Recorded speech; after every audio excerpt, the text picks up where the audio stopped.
السلام علیکم۔ اور جو لڑکیاں نماز نہیں پڑھتی، پردہ نہیں کرتی، نہ محرم سے بات کرتی ہیں، سنو قرآن کیا کہتا ہے۔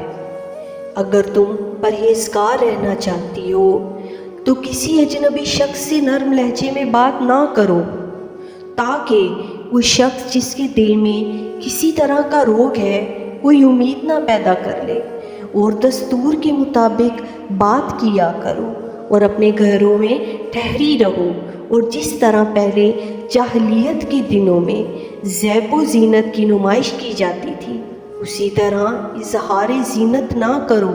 اور نماز پڑھتی رہو، زکوٰۃ دیتی رہو، اور اللہ اور اس کے رسول کی فرما برداری کرتی رہو۔